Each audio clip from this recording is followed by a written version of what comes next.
Hi, I'm Chaplain Harold Epley here at East Castle Place, and I'm glad that you're joining me today for our weekly Bible study. During these weeks of isolation, we've been having our Bible study centered around the book Dancing in the Aisle, Spiritual Lessons We Have Learned from Children, which is a book that my wife, Rochelle Melander, and I wrote a number of years ago, and it's still in circulation.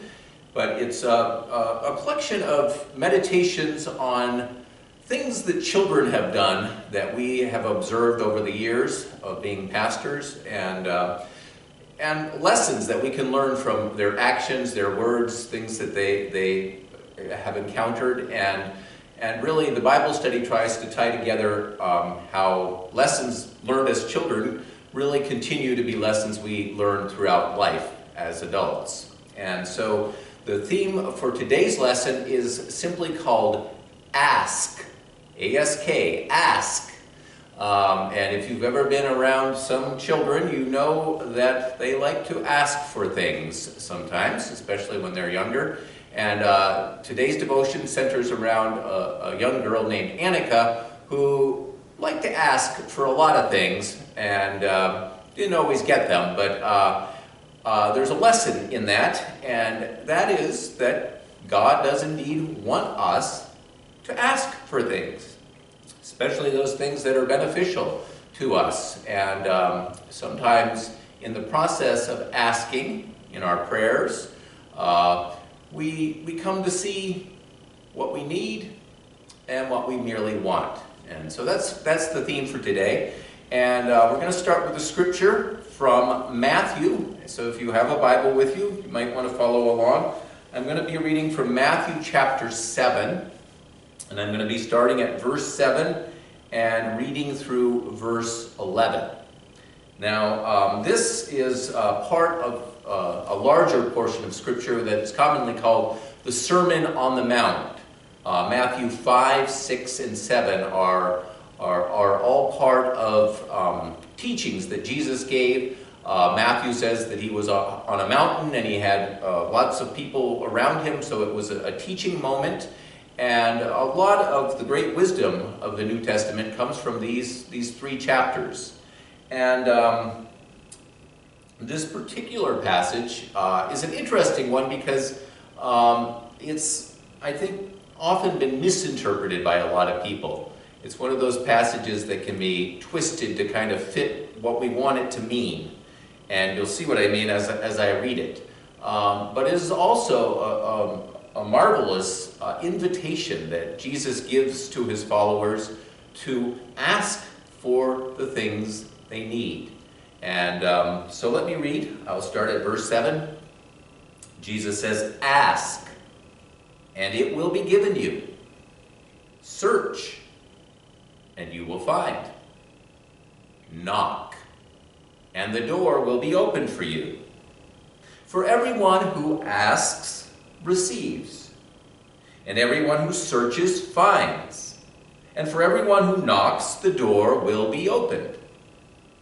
Is there anyone among you who, if your child asks for bread, will give a stone? Or if the child asks for a fish, will give a snake? If you then, who are evil, know how to give good gifts to your children, how much more will your Father in heaven give good things to those who ask him?" So you can probably see there how that passage can be twisted a little bit, and people can read that and say, oh, if God says ask for it, he'll give it to you. It's not that simple. And really, this is, I think this is part of an invitation that Jesus gives us to discern between the things that we really need and the things that we think would be great to have, but might not be so great to have. So let me read now from the meditation, and then there will be some questions for you to reflect on, carry with you throughout the week. Annika's mother winked and laughed at us when we offered to take her daughter to the mall. "You don't know what you're getting into," she warned. "Just remember, You have the right to say no.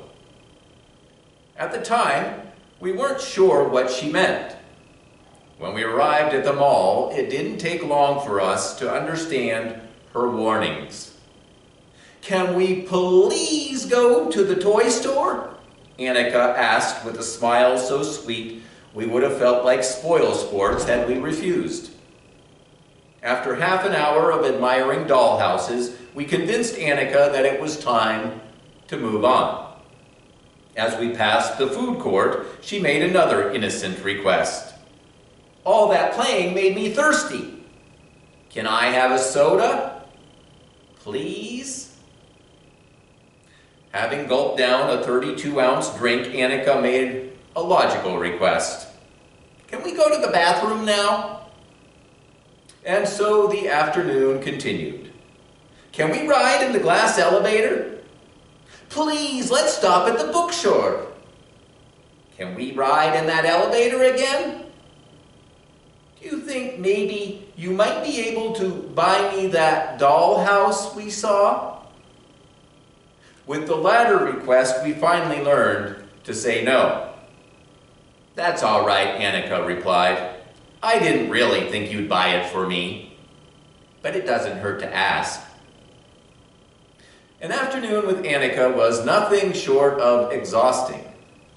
Still, we enjoyed being with her.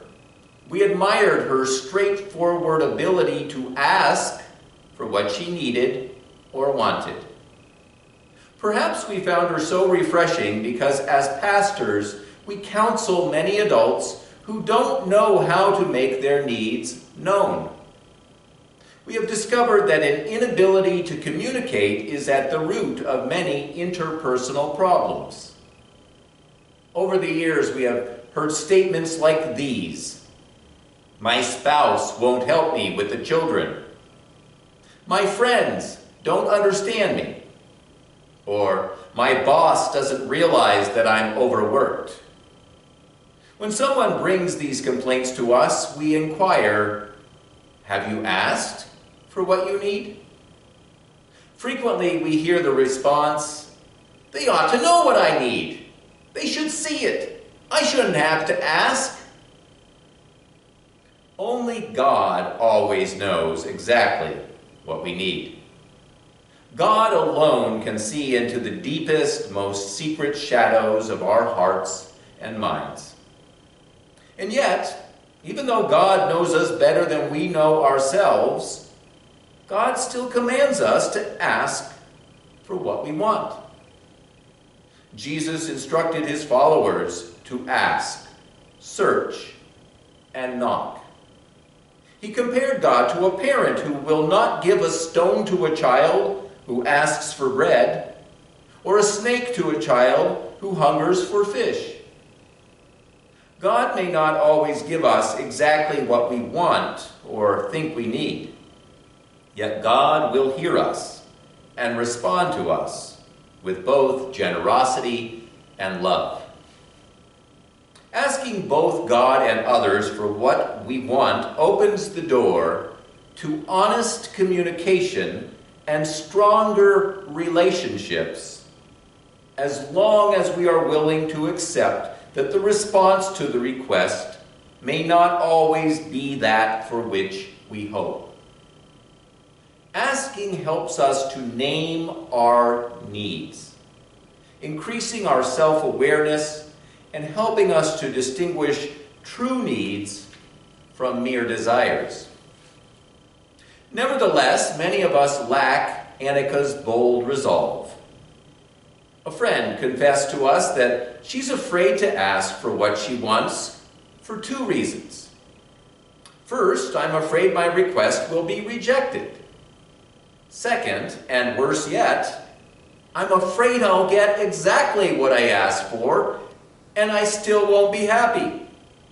Then I won't be able to complain. I'll have no one to blame but myself. Asking means taking responsibility for ourselves. Sometimes this involves feeling vulnerable or risking rejection. Yet ultimately, as Annika reminded us, it doesn't hurt to ask. What hurts is suffering in silence, keeping our needs to ourselves. Our friends may not always hear us out. However, all of us, even the most lonely among us, have one friend who is always ready to listen. As the words from What a Friend We Have in Jesus, written by Joseph Scriven, say, "Oh, what peace we often forfeit. Oh, what needless pain we bear. All because we do not carry everything to God in prayer." Okay, so there's some food for thought for you for this week about asking, about making our requests made known to God. And as we reflected here in this devotion, sometimes just that process of asking helps us to discern between what we need and what we want. It helps us also to sort of own up, take responsibility for the things that we need.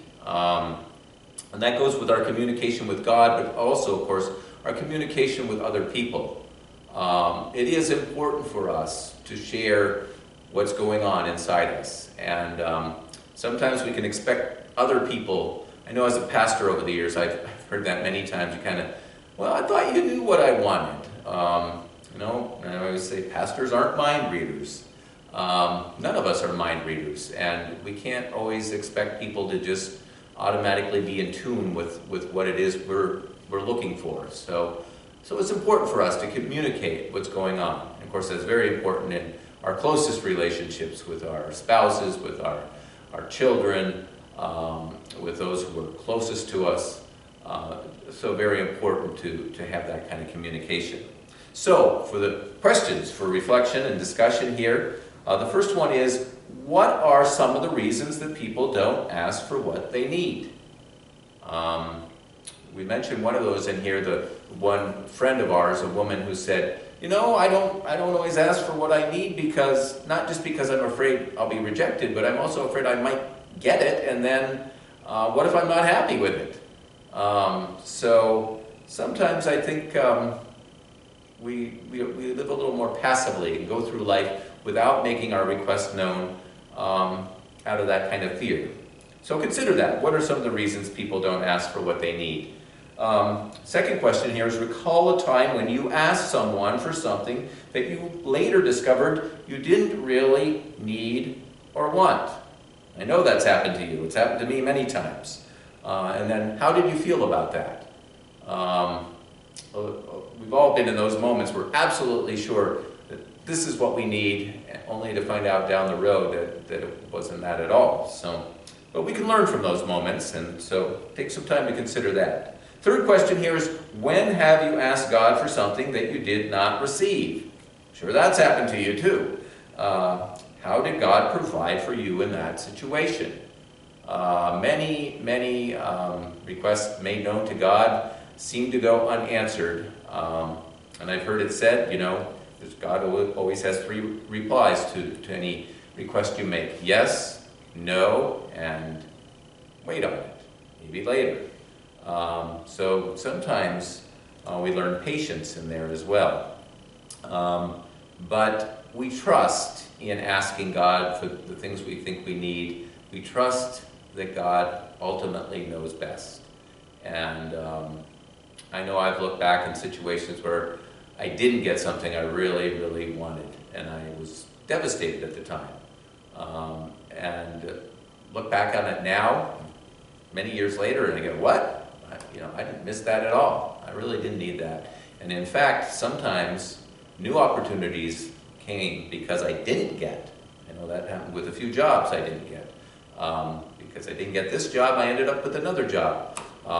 It was much better. In fact, I can say that about being chaplain at East Castle Place. There was another job I was interested in before this one that didn't turn out, and I'm so happy I didn't get that job. Because I love being here, love being chaplain, and love getting to know so many of you over the last few years here. So think about that in terms of your own life as well. And then there's a challenge here at the end of this chapter just to have you think about how good are you at asking for what you need. And it says to use a scale of 1 to 10. 1 being, I wouldn't ask for a life preserver on a sinking ship. To 10, if I need it, I'll ask for it until I get it. So are you really persistent in asking for things, or are you one of those people who keeps your needs known to yourself? And then take some time to reflect about that. Some questions here to think about. How frequently do you ask for what you need? Are there people to whom you are more or less likely to make your needs known? I think that's probably true for most of us. What pushes you to ask? What prevents you from asking? In what ways might asking for the things you need enrich or better your life? So, think about that. Reflect on that lesson that little Annika teaches us about asking for things, and certainly do that in your prayer life with God, as Jesus invites us to ask, to seek, to knock, and know that God will be listening and answering us, even if it's not in the way that we would hope. So that's our Bible study for this week. I'll be back next week, and as always, looking forward to that day when we can meet face to face, and it's getting closer. So keep hanging in there, and keep studying the Word, and keep praying and living your spiritual life as fully as you can, and know that we are all, even though we're often alone, we are all in this together. God bless you.